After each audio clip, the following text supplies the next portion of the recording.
दोस्तों बड़ी लंबी लंबी बातें हुई हैं। आप जानते हैं पहले कि 10 अरब डॉलर सऊदी अरब पाकिस्तान में इन्वेस्ट करेगा क्योंकि शहबाज शरीफ पहुंच गए अपनी पूरी कैबिनेट को लेकर रियाद सऊदी अरेबिया।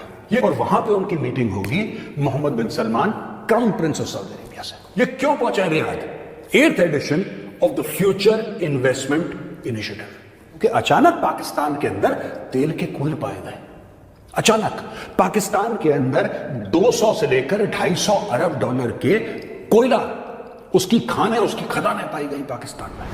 इसके पहले 2 अरब डॉलर के एमओयू साइन करे सऊदी अरब और पाकिस्तान ने। आया दोस्तों कि ये एमओयू हैं किस चीज के?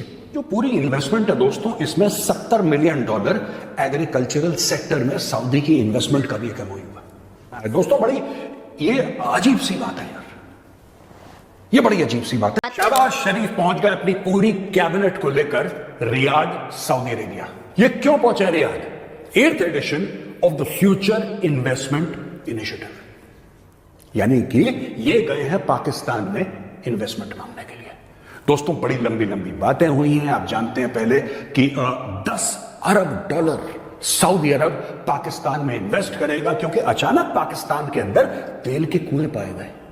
अचानक पाकिस्तान के अंदर 200 से लेकर 250 अरब डॉलर के कोयला, उसकी खानें, उसकी खदानें पाई गई पाकिस्तान में।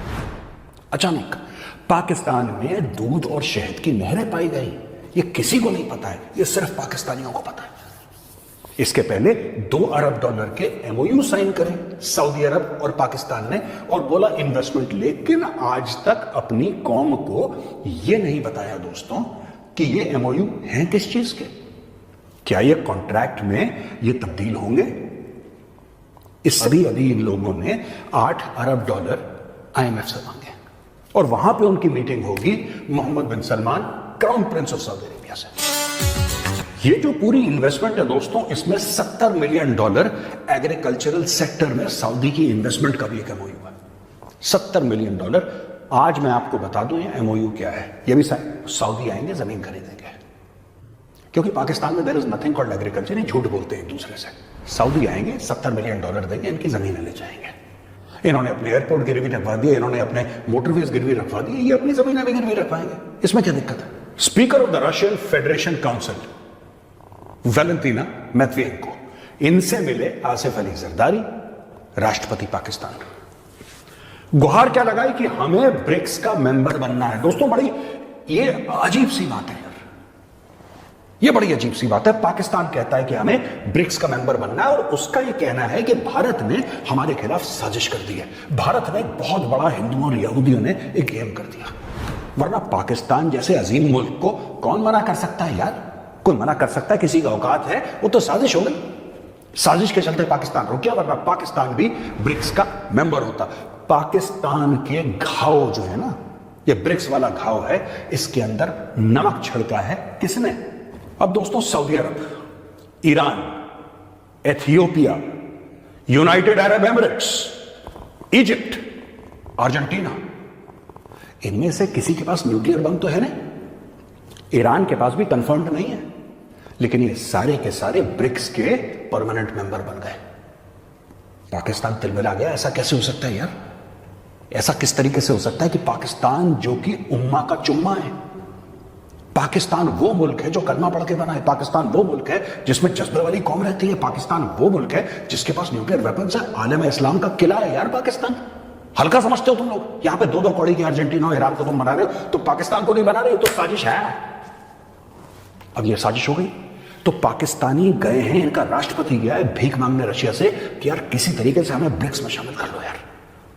अच्छा दोस्तों, फनी बात यह है, मजाकिया बात यह है कि जो ब्रिक्स है ना, BRICS is for emerging economies. वो भिखारियों का कोलिशन नहीं है, वो उन इकोनॉमीज का। ये ब्रिक्स बेसिकली गोल्डमैन सैक्स के जो चीफ इकोनॉमिस्ट थे, उन्होंने टर्म कॉइन करा था ब्रिक्स कुछ समय पहले, और उन्होंने बोला था ये जो कंट्रीज हैं, ब्राजील, रशिया, इंडिया, चाइना, शुरू में ये 4 ही थे, BRIC ब्रिक था ये, बाद में साउथ अफ्रीका आ गया तो ब्रिक्स हो गया। ये जो 4-5 देश हैं, 5 देश मिला के आप समझ लीजिए, ये दुनिया को लीड करेंगे। ये इकोनॉमीज ग्रो कर रही हैं बड़ी तेजी से। बहुत तेजी से, रफ्तार से ये इकोनॉमीज ग्रो कर रही है और ये दुनिया को लीड करेंगे। इनका नाम है ब्रिक्स। ये उन्होंने टर्म कॉइन करा। अब पाकिस्तानी किस एंगल से, मैं आपसे पूछता हूं दोस्तों, इसमें पाकिस्तानी भाई बहन भी देख रहे होंगे, पाकिस्तानी भाई बहन ये बताएं आप लोग किस एंगल से इमर्जिंग इकोनॉमी है? डिफॉल्ट के दाने पे आप खड़े हैं। जब आपका राष्ट्रपति रशिया में कहता है कि इमर्जिंग इकोनॉमीज के साथ हमें उस टेबल पर बैठाओ, वहां पे आपका प्रधानमंत्री जाके मोहम्मद बिन सलमान के सामने भीख मांग रहा है। वो नाच गाना कर रहा है, वो अलग अलग डांस के स्टेप्स कर रहा है, वो कह रहा है ऐसे नहीं तो ऐसे दे दो, वो कह रहा है कुछ तो दो। और दोस्तों यहां पे पाकिस्तान की मुनाफकत सामने आती है। पाकिस्तान हर समय, देखिए पाकिस्तान की पार्लियामेंट में क्या क्या बातें होती है, मैं बार बार क्यों बोल रहा हूं ये, और पहली बार नहीं बोल रहा, हजारों बार पहले बोल चुका हूं, पाकिस्तान की पार्लियामेंट में क्या बातें होती हैं कि फिलिस्तीन के लिए हमारा दिल धड़कता है, फिलिस्तीन के लिए हमारा दिल धड़कता है, कश्मीर के लिए हमारा दिल धड़कता है, हम परेशान हैं, हमारे मुसलमान भाइयों को यहूदी मार रहे हैं, हमें दुख है, हमें गम है, हमें गुस्सा है, हम कुछ करेंगे। और वो गम और गुस्सा कैसे निकलता है कि इनकी सारी उम्मीदें हैं ईरान से। इसीलिए पाकिस्तानी एंकर टेलीविजन पे जाके झूठ बोलते रहते हैं कि अगर इस बार इसराइल ने हमला करा तो इसराइल नस्ते-नबूत हो जाएगा, ईरान उसको छोड़ेगा। ये सारे के सारे लाहौरी बैठ के झूठ बोलते हैं लाहौर में, all of them to the last person, thoroughbred liars, thoroughbred liars. ये कुछ अपना गेम घुमाते रहते हैं कि इसराइल ने ये कर दिया, इसराइल ने ये कर दिया, ठीक है, और वहां पे ईरान है कि ईरान सिर्फ बटन दबा के मिसाइल मार रहा और कुछ नहीं कर रहा। तो आज पाकिस्तानी भाइयों बहनों एक सवाल है, ज्योग्राफी का एक सवाल है। इस्लामाबाद से रियाद कितनी दूर है?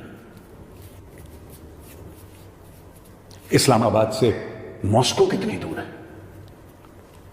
इस्लामाबाद से आबू धाबी कितनी दूर है? इस्लामाबाद से न्यूयॉर्क कितनी दूर है? इस्लामाबाद से लंदन कितनी दूर है? इस्लामाबाद से बीजिंग कितनी दूर है? इस्लामाबाद से अंकारा कितनी दूर है? इस्लामाबाद से टोरंटो कितनी दूर है? देखिए, आपने देख लिया कितनी दूर है, थाउजेंड्स ऑफ किलोमीटर्स इस तरफ उस तरफ, चाहे मॉस्को हो, बीजिंग हो। अब पाकिस्तानियों एक बात पूछना चाहता हूं आपसे, इस्लामाबाद से गजा कितनी दूर है? सोचिए कितनी दूर है गजा इस्लामाबाद से? आपके हुक्मरान दुनिया की हर एक कैपिटल सिटी में पहुंच जाते हैं कटोरा लेके। आपके हुक्मरान, आपका आर्मी चीफ, दुनिया की कोई ऐसी अमीर देश नहीं है जहां पे ना पहुंचा हो कटोरा लेके भीख मांगने के लिए। और ये आपके जिहाद का आलम है पाकिस्तानियों, कि दुनिया में हर जगह जहां पैसा है वहां पहुंच जाते हो, अभी तक गजा नहीं पहुंच पाए। Shame on you, shame on you. तुम लोग वो कौम हो जिसने इस्लाम को एक एटीएम मशीन बना रखा है और कुछ भी नहीं। तुम्हारे लिए इस्लाम कुछ नहीं है, एक ऐसी एटीएम मशीन है जो तुम्हें लगातार लगातार पैसे देती है, कभी मजहब के नाम पे, कभी किसी और चीज के नाम पे, कभी सिक्योरिटी स्टेट के नाम पे, बस भुनाते रहो। गजा नहीं पहुंच पाए तुम लोग, अभी डंकी मार के गजा पहुंच जाते हैं। अच्छा, इंटरव्यू आते हैं बड़े बड़े पाकिस्तानी टेलीविजन पे, बड़े बड़े इंटरव्यू आते हैं, यूट्यूबर लेते हैं इनके इंटरव्यू, लोगों के मुंह के अंदर माइक डाल देते हैं लोग। क्या बोलते हैं इनके इंटरव्यूअर्स? आप बताइए, क्या आप गजा जाएंगे? गजा जाना पसंद करेंगे? जिहाद लड़ना पसंद करेंगे? इंशाल्लाह हम जिहाद लड़ेंगे, अगर सिर्फ हमारी गवर्नमेंट हमें एक बार इजाजत दे दे। इजाजत दे दे जिहाद लड़ने के लिए, इजाजत दे दे तुम्हारी गवर्नमेंट। तुम्हारी गवर्नमेंट तुम्हें इजाजत देती है जब तुम डंकी मार के लंदन जाते हो, डंकी मार के कनाडा पहुंच जाते हो, डंकी मार के फ्रांस पहुंच जाते हो, डंकी मार के ऑस्ट्रेलिया पहुंच जाते हो, तब तुम्हारी सरकार तुम्हें इजाजत देती है, तुम्हें फैसिलिटेट करती है।